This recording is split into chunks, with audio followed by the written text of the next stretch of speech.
Today is July 10th, 2024. My name is Rob Carr of Kalamazoo Right to Life. This is Pro-Life Week. Well, I want to talk today about the Republican Party's party platform committee voting to water down some of its wording on the issue of abortion. But before I get to that, I just want to give a little bit of historical background. You know me, I do want to throw in some historical footnotes here. But back in 1972, the Democrats nominated Senator George McGovern of South Dakota to be its nominee for president, and he tapped as his running mate the senator from Missouri, Thomas Eagleton. Now, McGovern was kind of weak on abortion, but Thomas Eagleton was 100% pro-life. His entire political career, he voted pro-life. Strong pro-lifer. And a week after the Democratic Convention, word was leaked that about 8 or 10 years earlier, Eagleton had been treated for bouts of depression, and they even used some shock therapy to treat him. And when that news came out, there was a huge uproar. A lot of Democrats were saying, get him off the ticket. McGovern said, I'm behind him 1,000%. Well, about less than a week later, I'm behind you 100%. And then a week later, Eagleton was gone. They just couldn't run with Eagleton with this revelation. And McGovern then picked another pro-lifer, less convincing pro-lifer, but nonetheless, Sergeant Shriver from kind of married into the Kennedy family. And they went on to a scorching defeat to Richard Nixon in November of '72. But there was a moment there when the Democratic Party was going to embrace a pro-life vice presidential candidate, and it could have changed the dynamic of the Democratic Party. But that all ended. And the Republican Party really, this is a few months before Roe v. Wade, so the Republican Party really didn't have put anything in its platform dealing with abortion. But then Roe v. Wade came along, and now in 1976, the next election, the Republican Party and the Democratic Party were going to put in new wording dealing with abortion. And the Democrats put in a weak pro-choice statement. They would obviously get much more stridently pro-abortion over time. But its original 1976 wording was, I would say, weak, at least by historical standards. The Republican Platform Committee did approve a new pro-life wording. And here is the 1976 GOP platform on abortion. Quote, we protest the Supreme Court's intrusion into the family structure through its denial of the parents' obligation and the right to guide their minor children. I'm going to stop there for a second.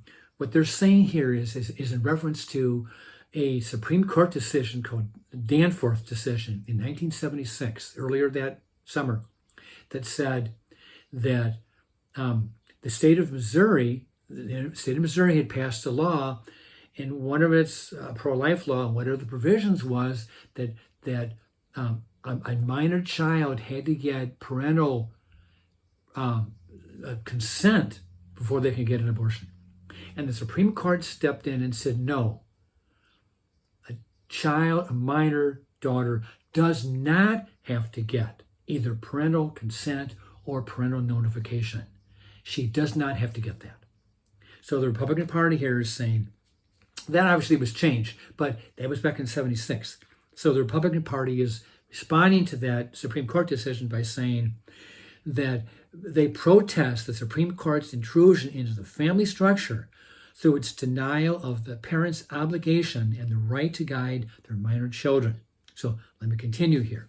The Republican Party favors a continuance of the public dialogue on abortion and supports the efforts of those who seek enactment of a constitutional amendment to restore protection of the right to life for unborn children, unquote. So that's where the Republican Party took its stand on a constitutional amendment protecting the unborn child from being murdered, being slaughtered by abortion.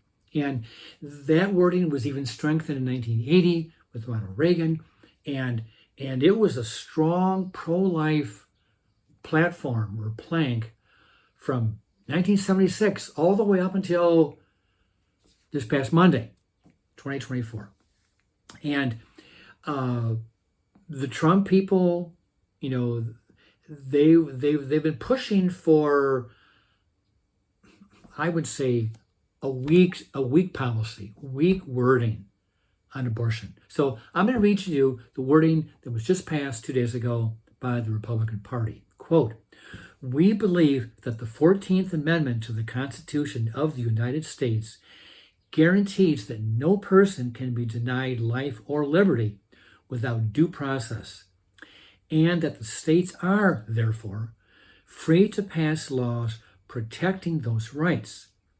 After 51 years, because of us," now, when he says because of us, he really means because of me, Donald Trump, because I put in 3 conservative pro-life justices, Gorsuch, Kavanaugh, and Barrett, we were able to overturn Roe v. Wade. So after 51 years, because of us, that power has been given to the states and to a vote of the people.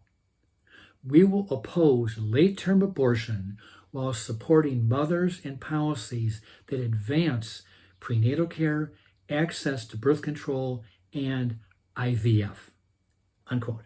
Okay, so it's good they mentioned the 14th Amendment that has long been the pro-life position that affirms the right to life as without, that you can't deny someone the right to life without due process of law. So that's good.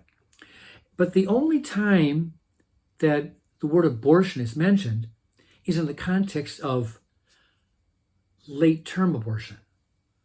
So we're talking about after the second trimester, when 95 to 98% of all abortions have already taken place.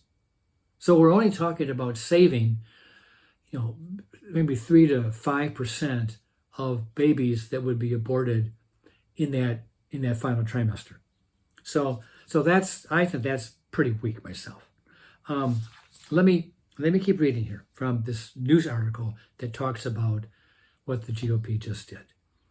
The new platform does not mention a national abortion ban, a policy some social conservatives wanted to see included, but which the former President Trump, has publicly said he opposes.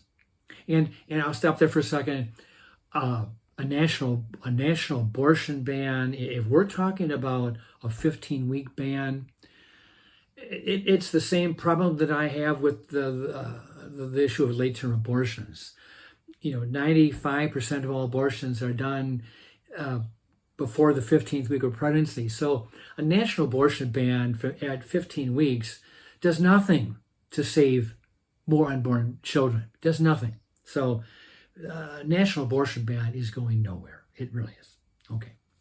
And social conservatives do not want a national abortion ban at 15 weeks. We do not. Because it doesn't save anybody. Okay. After the platform was released, a leading anti-abortion group, the Susan B. Anthony Pro-Life America, issued a statement saying that the platform reaffirms the party's, quote, commitment to protect life through the 14th Amendment, unquote. That's true. But I'm not where they are on rah, rah, rah. I love this new platform. Okay. One GOP chairman said that since Dobbs and the shift to the states, the Republican Party is operating in different circumstances. Well, that's true. And perhaps that's the main reason why the call for a federal constitutional amendment is not included, because because with Dobbs, they've taken the issue out of the hands of the federals and given it back to the states. So they're thinking that a national, a pro-life, human life amendment is not going to be an issue because it's now a state issue, not a national one. Okay, so here's a statement by the National Right to Life Committee, of which Right to Life in Michigan, of which Kalamazoo Right to Life is a part of. We're a part of Right to Life in Michigan. Michigan is a part of the National Right to Life Committee. So it's all under that umbrella. Okay, here's the statement. Quote, "We thank the Platform Committee for its hard work ensuring that the party's goal of protecting women and their preborn children is clearly stated," said Carol Tobias, president of the National Right to Life Committee. Quote, "In contrast to what the Democratic Party offers to women and their preborn children, the Republican Party platform offers life and hope. The Democratic Party is the party of unlimited abortion, even abortions late in pregnancy." And I'm still reading from her statement. "To appease the abortion industry and its supporters, the Biden-Harris administration and pro-abortion Democrats in Congress have worked relentlessly and intentionally to endanger the lives of unborn babies," said Tobias. "For 3.5 years, the Biden-Harris administration has rolled out the red carpet for the abortion industry," unquote. Well, I agree with that 100%, that the Democratic Party and Biden-Harris, I like the wording there, that they've been relentless and intentional to endanger the lives of unborn babies. And I just saw in the news that sometime today, this is Wednesday, the Senate Democrats are going to try to push some kind of a bill in the Senate trying to affirm abortion rights at the national level, because they think it's a big issue for the voters, and they want to put all the Republicans on notice, on record. Yeah, these pro-life Republicans want to take away women's rights on abortion, and we're going to put them on record with this vote sometime tonight. So we'll see if that vote takes place, but it will not pass. It will not pass. Even if it did pass, it's going nowhere in the House. Period. It's going nowhere in the House. With that news, about I am just disappointed that the Republican Party has watered down their platform. I am disappointed. Even if they had taken out the issue of a human life amendment to the Constitution, if they had taken that out, they still could have used strong wording talking about the inherent life of the unborn child based on scientific facts. But they didn't do it. It's been watered down, and I do blame the Trump people for a lot of that watering down. With that, I'll let you go, and I will see you next time.